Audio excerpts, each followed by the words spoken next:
kids and parents, I mean, subscribe and like and this is learning flags with a kindergartner.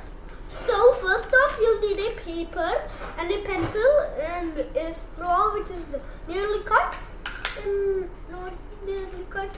So first off, it will be all black and stuff, and then you will add color and also if you should do the emblem and thing, and also this straw. You're thinking preschoolers. You're thinking the straw, like why are you using the straw? Well, it's because this is the flag's pole. So you can insert it like this. So this is how you do a flag, guys. I have other flags and it's from today. So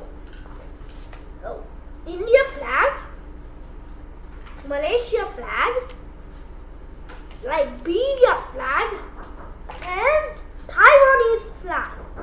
So it's all with the flags.